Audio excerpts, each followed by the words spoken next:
The massive hall stretched out before Kate Sullivan like an ocean of cold judgment. The walls were made of crystal that caught light from distant stars and threw it back in sharp, cutting angles. 47 different alien species sat in rows that climbed high above the floor where she stood. All of them were looking down at her. Kate kept her hands behind her back and her spine straight. Her gray uniform was clean and pressed despite the long journey that had brought her here. Her dark hair was pulled tight against her head. Her green eyes moved slowly across the faces staring at her. She did not look away from any of them. General Vorath stood up from his seat. He was huge, nearly 3 times the height of a normal human.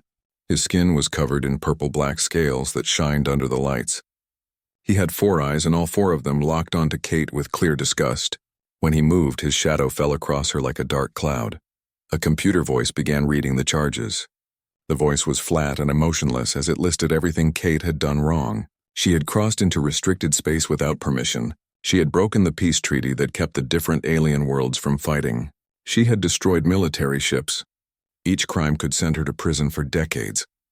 When the computer finally stopped talking, General Vorath spoke. His words were translated by small devices that everyone in the hall wore in their heads. The translation made his voice sound deep and powerful. You know how serious these charges are. Your people have only been part of our council for a short time. We cannot allow you to ignore our laws like this. Kate said nothing. The people back on Earth had told her to be polite. They had told her to say sorry and beg for mercy. She had ignored all of that advice. What do you have to say for yourself? Vorath demanded. Kate took 1 step forward. The sound of her boot hitting the floor echoed through the silent hall like a crack of thunder. I was saving lives.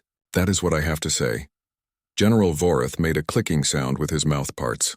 The translator said it was similar to a human laugh, but there was no humor in it. Only contempt saving lives. How noble, and whose lives were worth breaking our most important treaties. 347 people. They were living on a mining station at Kepler 442b. Miners, engineers, families with children. When their emergency call reached us, we were the closest ship that could help them. The station was in our space. Your presence there was an attack on us. The station was dying. Their machines that made air had stopped working. They had 8 hours before they would all suffocate. Your nearest ship was 2 days away. The hall exploded with noise.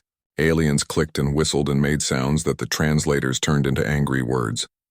Different species argued with each other. General Vorath raised 1 massive hand and the noise stopped immediately. You expect us to believe you did this out of kindness? I expect you to understand that when people are dying, politics do not matter. Vorath leaned forward over the railing of his platform. His huge body seemed to loom over Kate even though he was far above her. And what about our patrol ship? The one you destroyed? Was that also an act of mercy? For the first time, something changed in Kate's face. It was not guilt or fear. It was something harder. Something that came from making terrible choices in moments where every second counted. Your ship opened fire on us while we were evacuating civilians. We had no choice but to defend ourselves. You were in our space without permission. We were saving lives that your military ignored. The temperature in the hall seemed to drop several degrees. Vorath's 4 eyes narrowed until they were like knives focused on Kate. Any normal person would have taken a step back. Kate did not move. You dare to question our decisions? You? A member of a species that has barely left your home planet? A species that only learned to travel faster than light 20 years ago? Kate said nothing. Her silence was louder than any words. Vorath pulled up a glowing screen in front of him. He read from it with clear satisfaction. Commander Kate Sullivan. Born on Earth, a world that has seen more war in the last 1,000 years than most civilized planets see in 10,000. Your species has a reputation, Commander. Everyone knows about humans. He looked up from the screen. His expression was impossible to read, but his voice carried weight and meaning. They call you the Earthborn. The words seemed to hang in the air like smoke. All around the hall, aliens shifted in their seats. Some whispered to each other. Others stared at Kate with what looked like fear poorly hidden behind official masks. For the first time since entering the hall, Kate smiled. It was not a friendly smile. It was the kind of smile that showed teeth. The kind that made people remember that humans were descended from hunters. Say it louder. General Vorath stopped moving. The 4 eyes that had been looking at Kate with such hatred now showed something else. Something that might have been recognition mixed with the smallest amount of doubt. The human's smile grew wider. It was a smile that had been passed down through millions of years of evolution. A smile that worked as both a greeting and a warning. In the clean, safe environment of the council hall, surrounded by species that had long ago stopped needing to show aggression. "It looked dangerous," I said, Kate repeated, her voice carrying across the huge space with perfect clarity. "Say it louder. Let everyone hear what you called me." Ambassador Lynn Carter, the official representative from Earth, started to stand up from her seat in the observation area. Next to her, a young man named Peter Grant looked sick as he held onto the railing. "What is she doing?" Peter whispered with panic in his voice. Lynn did not answer. Her eyes were locked on Kate. Unlike her assistant, she was not afraid. She was thinking. In the center of the hall, Vorath had recovered from his moment of surprise. The uncertainty was gone, replaced by anger. "You think your reputation scares us? You think the stories that travel through the outer colonies mean anything in this place? I think everyone in this room has heard those stories. I think you have all read the reports from the Vega incident, from the siege of Proxima Station, from the Battle of the Broken Moon." Kate gestured around the hall with a sharp, precise movement. "I think you have all wondered if the stories were true, if humans really are as dangerous as people say, if we really do have that special kind of madness that makes us run toward danger instead of away from it." An alien that looked like a giant insect made a clicking sound with its mouth. The translator turned it into words. The human makes a good point. "The Vega incident is well recorded. 1 human ship against 7 pirate ships. The pirates surrendered. Old news," Vorath snapped. But several other aliens were nodding now, checking their own records. Kate pressed forward with her argument. "Let me save you all some time. Yes, the stories are true. Yes, my crew and I have done things you would call reckless. We have run rescue missions in enemy space. We have fought ships that had 3 times our firepower. We have broken treaties and rules when lives needed saving." She paused to let her words sink into the minds of everyone listening. "And we have never lost a single civilian that we were protecting. Not one person." The hall exploded with noise again, but this time it was different. Some aliens were arguing loudly. Others sat in silence, thinking hard about what Kate had said. The Earthborn reputation was not unknown to them. Humans had only been part of the galactic community for 20 years, but they had made a strong impression in that short time. General Vorath slammed his massive fist down on the railing. The sound boomed through the hall like an explosion. "Enough. Your pride has no limits. You stand here accused of serious crimes and you have the nerve to brag about breaking more rules? I stand here because I refuse to let 347 people die, while politicians argued about borders. I stand here because when your military chose paperwork over lives, I chose differently." Kate took another step forward. She was close enough now that Vorath had to look down to keep eye contact. "And I stand here because you know, deep in your heart, that if the same thing happened tomorrow, I would make the exact same choice." The silence that followed was total and complete. Kate had crossed a line and everyone in the hall knew it. This was no longer just about breaking a treaty. This was about philosophy, about the basic question of what laws meant when people were dying. A floating creature that looked like a jellyfish spoke for the first time. The species was called the Harmonious Assembly, and they had learned to travel faster than light when humans were still living in caves. The translator made their voice sound like wind chimes. "Commander Sullivan, you understand that your actions, while perhaps morally right, represent a direct challenge to the rules of this council?" Kate turned to face the floating alien. "With respect, your rules failed those colonists. My actions represent a challenge to the idea that laws are more important than lives. A dangerous philosophy. Perhaps, but it is one my species learned the hard way. We have seen what happens when people hide behind laws and paperwork while others suffer. We have watched our own people die because someone decided that following the rules was more important than doing what was right." Kate spread her hands wide. "You call us Earthborn like it is an insult, like our planet's violent history makes us somehow less than you. But that history taught us something your peaceful civilizations never learned. It taught us that sometimes, the only thing standing between innocent people and death is someone willing to break the rules." An old alien who had lived for thousands of years spoke from his seat. His voice carried the weight of ages.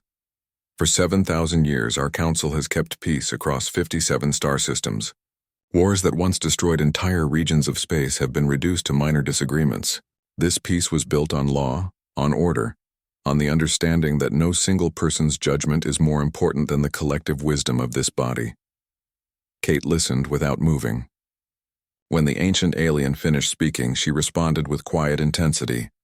How many people have died while you debated? How many emergency calls have gone unanswered because responding would break some treaty? How many times have you chosen your perfect peace over the lives of real people? The question hung in the air like an accusation. Several aliens shifted uncomfortably in their seats. Others looked away. General Vorath had been silent, watching everything with eyes that gave nothing away. Now he spoke again, his voice softer but still dangerous. You speak as though we do not care about life, Commander, as though we are cold and cruel. But you are young. Your species is young. You cannot understand the delicate balance required to keep peace between dozens of civilizations, each with their own values, their own territories, their own pride. He gestured to all the aliens sitting around them. Every being in this hall has seen war. Real war.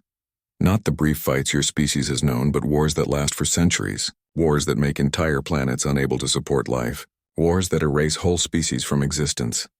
Vorath's voice grew harder.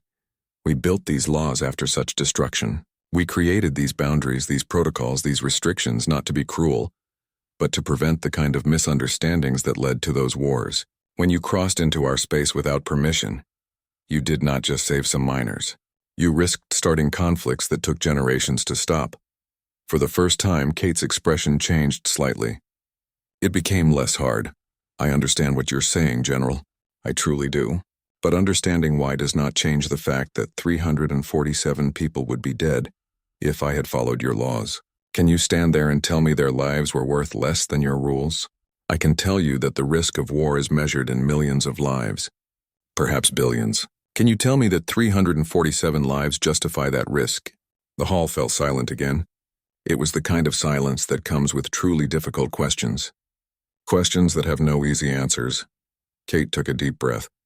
No, I cannot tell you that.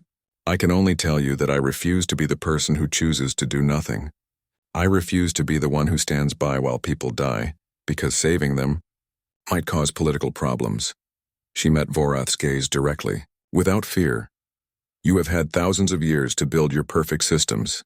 My species has not. We are still learning. But we learned one thing in our short, violent history that maybe you have forgotten in your long, peaceful one. And what is that? That peace built on doing nothing is not really peace at all. It is just organized indifference. The words hit like a physical blow. The insect-like alien made a sound that the translator said meant grudging respect. Several other aliens leaned forward, their full attention now on Kate. Ambassador Lynn Carter finally stood up in the observation gallery. If I may speak to the council. The ancient alien gave his permission with a gesture.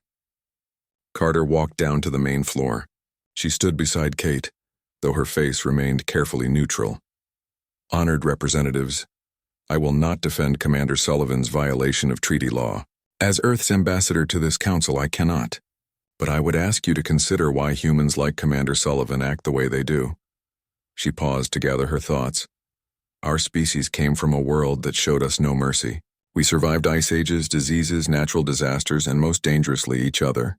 We learned to value individual life precisely because we have seen, time and again, how easily it can be lost. When humans look at a problem, we do not first think about jurisdiction or protocol. We think about the immediate cost in human lives. It is both our greatest strength and, as you have seen, our most dangerous flaw. Carter turned to look at Kate. Commander Sullivan disobeyed orders from her own government to mount that rescue. She knew she would face military trial. She knew she might spend years in prison. She went anyway. The ambassador faced the council again. That is what the Earthborn are, General Vorath. They are the ones who cannot turn away. They are the ones who will always choose action over inaction, even when the cost is personal. Especially when the cost is personal. Vorath was silent for a long moment. Then, surprisingly, he tilted his head slightly in what might have been respect. I do not disagree with your assessment, Ambassador. In fact, that is exactly why we find ourselves in this situation. The question before this council is not whether Commander Sullivan acted from noble reasons. The question is whether we can allow such actions to go unpunished without destroying the very framework that keeps our peace. The council chamber grew dim as the voting system turned on. Columns of light appeared in front of each alien representative, ready to record their judgment. The tension in the air was so thick that Kate could almost feel it pressing against her skin. Ambassador Carter put a hand briefly on Kate's shoulder before walking back to the observation area. Peter Grant looked terrified. Other Earth observers sitting in different parts of the viewing areas had similar expressions of fear and worry. Only Kate seemed calm. She stood straight and still at the center of the floor, her hands behind her back again. If she was afraid, nothing about her showed it. The ancient alien spoke first, his voice echoing through the chamber. "Before we vote, I would hear from those most affected by Commander Sullivan's actions. General Vorath, as representative of the Kryn Imperium, what is your position?" Vorath stood slowly, his huge body casting long shadows across the floor. "My position has not changed. Commander Sullivan violated our space. She destroyed a military ship. Regardless of her reasons, these actions cannot be overlooked." He paused, and when he continued, his tone had changed slightly. "However, I would note that the mining station in question was built in violation of our own mineral rights treaties. The colonists there were technically illegal settlers. My government had been debating how to handle the situation." A wave of surprise moved through the chamber. Kate's eyes narrowed slightly, but she said nothing. The floating jellyfish alien asked carefully, "Are you saying that your military delayed their response on purpose?" Vorath made an irritated clicking sound. "I am saying that the situation was complicated. The station should not have been there. Rescuing them would have meant we accepted their right to be there, which would have created legal problems we were not prepared to handle." The silence that followed was deafening. Several aliens looked at each other with clear shock on their faces. Kate finally spoke, her voice cutting through the tension. "So, you were going to let them die. It was not a question. We were going to follow established protocol for dealing with illegal settlements in disputed space, which would have taken how long? Several days, perhaps a week. They had 8 hours of air." The general's 4 eyes met Kate's too. For a moment, something passed between them. Not understanding perhaps, but at least recognition. "I am aware." The insect alien made a sharp clicking sound. "This changes everything. Commander Sullivan did not simply break treaty law. She acted in a situation where the proper authorities had chosen to do nothing, despite the immediate threat to life." The ancient alien leaned back in his seat, his face thoughtful. "Indeed, the question becomes more complex. We are not simply judging whether Commander Sullivan broke the law. We are judging whether the law itself failed in this case. The law did not fail. The law simply would have taken time to properly apply. That is not a failure. That is how systems work. Time those colonists did not have." "General Vorath, I respect the difficult position you find yourself in, but I must ask directly, are you seeking punishment for Commander Sullivan because she broke the law, or because she exposed a flaw in how the law is applied?" The question hung in the air. Vorath looked at the floating alien, then at the other representatives, and finally at Kate. When he spoke, his voice carried the weight of reluctant honesty. "Both. She broke the law. That cannot be argued, but yes, her actions have forced us to face uncomfortable questions about the gaps between our legal rules and what is right." He straightened, pulling himself to his full impressive height. "However, I will not pretend that this awareness changes my position on the matter of our borders. Commander Sullivan entered our space without permission. She fought our military forces. These are serious problems that cannot be ignored simply because they produced a good result." The ancient alien nodded slowly. "Your position is noted, General. However, I believe the Council must consider all aspects of this case. Representatives, I call for a vote on the following question. Should Commander Kate Sullivan be held criminally responsible for her actions at Kepler 442b, given the circumstances as they have been presented?" The light columns in front of each representative began to glow, ready to record their votes. Kate watched as lights appeared one by one. Green for not guilty, red for guilty, yellow for no vote. The voting took less than a minute, but to those watching it felt like hours.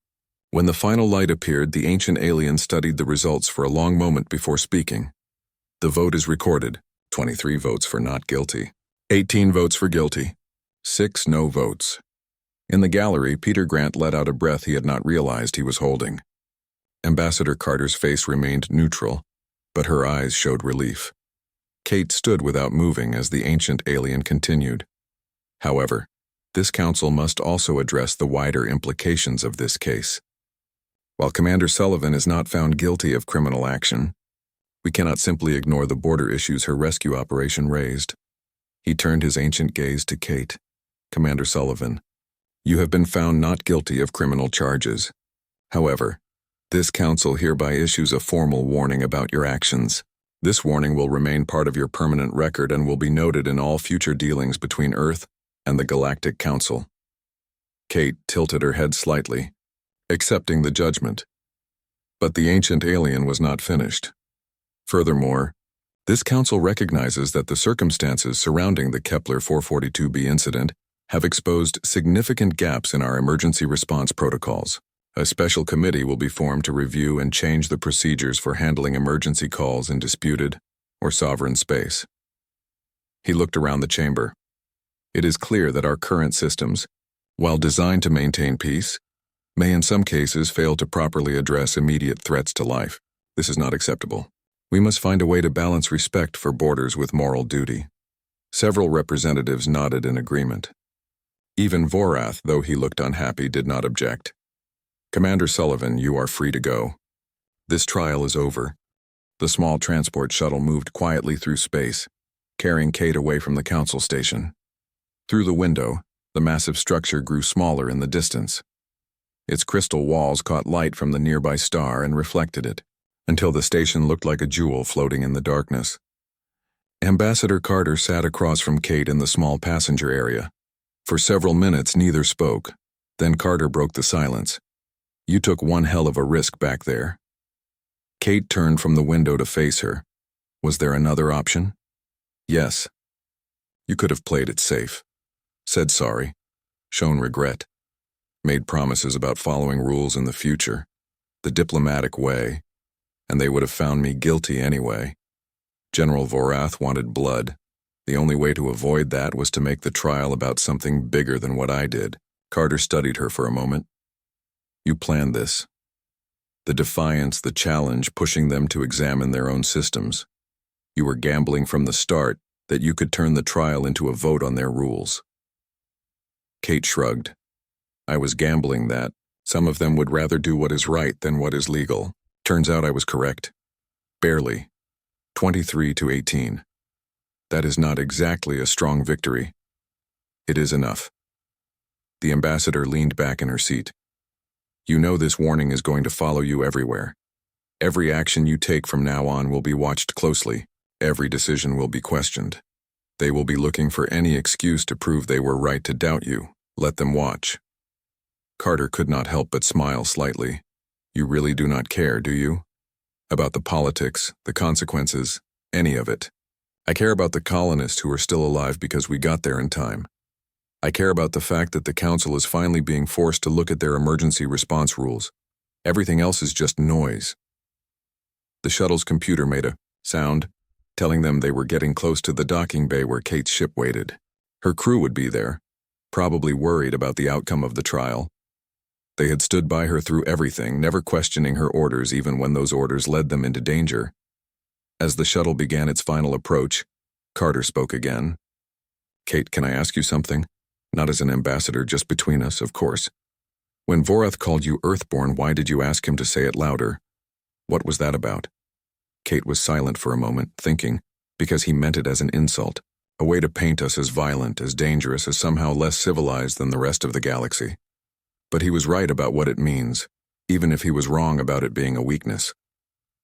She looked back out the window at the stars. We are Earthborn. We come from a world that tried to kill us in 1,000 different ways. We learned to fight, to adapt, to never give up no matter how bad things got. We learned that sometimes survival means taking risks that look insane to anyone who has not had to make those choices. And when he used that word like an insult, I wanted every being in that chamber to hear it. I wanted them to understand that being Earthborn means we will always choose to act when action is needed, even when it is dangerous, even when it is against the rules, especially when others have decided it is easier to look away. Carter nodded slowly. You wanted to own it, to take their insult and turn it into a statement of who you are. Exactly. If being Earthborn means I refuse to abandon people when they need help, then I will wear that name with pride. Let them say it louder. Let them know what they are dealing with. The shuttle settled into the docking bay with a soft bump. Through the airlock window, Kate could see her crew waiting. First Officer Craig Bennett stood straight, his relief visible even at this distance. Lieutenant Amy Rodriguez was smiling widely. Engineer Kyle Morris looked like he was about to start celebrating. As Kate prepared to leave the shuttle, Carter stood as well. One more thing. That committee, the ancient one mentioned, the one reviewing emergency response rules. They want a human representative, someone with actual rescue experience. Kate raised an eyebrow. Let me guess. They want me. Technically, they want someone like you. But yes, your name came up. Apparently, some of the representatives were impressed by your testimony. They think having an Earthborn perspective on the committee might be valuable. Kate thought about this. Would I have to stop doing rescue operations? The committee meetings are only every 3 months. You could continue your current work in between. Then I accept. Carter smiled. I thought you might. Fair warning, though, General Vorath will also be on the committee. Good. Someone needs to keep me honest about border issues. And I need to keep him honest about when those issues matter less than saving lives. The ambassador held out her hand and Kate shook it firmly. Good luck, Commander. Something tells me you are going to need it. Luck is for people who do not have a plan. Kate stepped through the airlock into the docking bay, where her crew immediately surrounded her with questions and congratulations. As they led her back toward their ship, Kate allowed herself a small smile. The trial was over, but the work was just beginning. Somewhere out there, someone would need help. Someone would send an emergency call. And when they did, Kate and her crew would be ready to answer, regardless of whose space they had to cross to get there, because that was what it meant to be Earthborn. Not violent, not reckless, but unwilling to stand by when action was needed. They were the ones who ran toward danger instead of away from it. The ones who chose to help even when helping was hard. 3 months passed before Kate attended her first committee meeting on the council station. The session was tense from the beginning. General Vorath and several other representatives argued for strict following of existing rules. Kate and her supporters pushed for more flexibility when dealing with emergencies. The debate stretched for hours with no clear agreement appearing. Finally, the floating jellyfish alien proposed a compromise. A rapid response system that would allow approved ships to cross borders in verified emergency situations, with strict oversight and immediate reporting requirements. It was not perfect. Kate could see a dozen ways the system could be misused or fail, but it was better than nothing. It was progress. General Vorath surprised her by voting in favor of the proposal. When she caught his eye across the chamber, he gave her the slightest nod. They would never be friends, but perhaps they had found a grudging respect for each other's positions. As Kate left the meeting, she received an urgent message on her personal device. A mining colony in the Vega system was reporting equipment failures and requesting help. They had 72 hours before life support would fail. The colony was in neutral space, but getting there meant passing through 3 different territorial zones. Under the old rules, it would have taken days to get the necessary permissions. Under the new rapid response system, Kate could file an emergency approval and be on her way within the hour. She contacted her crew with a brief message. They replied immediately, already beginning preparations before flight. They knew the routine by now. As Kate walked toward the docking bay where her ship waited, she thought about the trial, about Vorath's challenge, about the ancient alien's judgment. She thought about the word that had defined that moment, the label that had become both an accusation and a badge of honor. Earthborn. She smiled to herself. Let them say it. Let them say it as loud as they wanted, because being Earthborn meant she would never stop. She would never turn away. She would never choose safety over duty or rules over lives. An emergency signal had been received. People needed help, and Kate Sullivan was on her way. Her ship cut through space at speeds that would have seemed impossible to humans just a few decades earlier. The crew moved with practiced efficiency, each person knowing their role without needing to be told. They had done this before, many times, Craig Bennett checked their course and made small adjustments as they approached the first territorial boundary. Under the new system, their emergency authorization had already been transmitted ahead of them. The response came back within minutes. Permission granted. Clear passage authorized. It was a small change, but it meant everything. It meant they would not have to choose between following the law and saving lives. It meant the system was finally beginning to recognize that sometimes speed mattered more than protocol. Amy Rodriguez monitored communications, keeping track of updates from the mining colony. The situation was stable for now, but deteriorating. They had time, but not much. Every hour counted. Kyle Morris ran constant checks on their ship's systems, making sure everything was running at peak efficiency. They would need to work fast once they arrived. The colony's life support was failing in multiple areas. It would take careful coordination to evacuate everyone safely. Kate stood on the bridge, watching the stars streak past. She thought about the colonists waiting for rescue, miners and engineers who had taken jobs in a dangerous place because the pay was good and the work was honest. Families who had followed their parents to the frontier because that was where opportunities existed. They were not soldiers or diplomats. They were not involved in galactic politics. They were just people trying to make a living, and now their lives were in danger through no fault of their own. That was why Kate did this work. Not for glory or recognition, not to prove anything to the Galactic Council or to General Vorath. She did it because these people mattered. Every single one of them mattered. The Earthborn label that had been thrown at her as an insult had become something else. A reminder of where humans came from. A reminder that they had survived by refusing to abandon each other, by running toward danger when others needed help, by making the hard choices that civilization often tried to avoid. Other species in the galaxy had spent thousands of years building perfect systems of law and order. They had created rules that prevented wars and maintained peace across dozens of worlds. Those achievements were real and important. But somewhere in all that perfection, they had forgotten something. They had forgotten that rules existed to serve people, not the other way around. They had forgotten that sometimes the right thing to do was also the hardest thing to do. That was what humans brought to the galactic community. Not superior technology or ancient wisdom, just a stubborn refusal to let people die when they could be saved. A willingness to break the rules when the rules got in the way of doing what was right. "We are approaching the Vega system," Craig announced from his station. Kate straightened, her mind shifting from philosophy to action. All hands to stations. Prepare for emergency evacuation procedures. Amy, open a channel to the colony. Let them know we are here. The crew moved with smooth precision. They had trained for this. They had done this. They would do it again. The mining colony appeared on their screens, a cluster of structures clinging to the surface of a barren moon. Lights flickered in some sections, completely dark in others. It looked fragile and vulnerable in the vastness of space. "Channel open," Amy reported. "They are ready for us." Kate activated the communication system. "This is Commander Kate Sullivan. We have received your emergency call. Help has arrived. Begin evacuation procedures. We will get everyone out." The response came back quickly. Voices filled with relief and gratitude. People who had been facing death now had hope. People who had wondered if anyone would come now knew that someone had. Kate smiled. This was why she did it. This moment right here.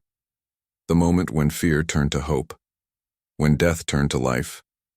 When the universe proved that it still had room for heroes. The evacuation took 6 hours of careful, dangerous work. Every colonist was accounted for. Every family was kept together. Every piece of critical equipment was secured. When the last transport shuttle pulled away from the failing station, Kate allowed herself a moment of satisfaction. Another successful rescue. Another group of people who would live to see tomorrow. As they set course for the nearest safe port, Kate thought about the future. The committee would meet again in 3 months. There would be more debates, more arguments, more gradual progress toward a better system. And in between those meetings, there would be more emergency calls. More people in danger. More chances to prove that being Earthborn meant something important. The galaxy was slowly learning what it meant to have humans among them. learning that these newcomers from a violent, dangerous world brought with them something valuable.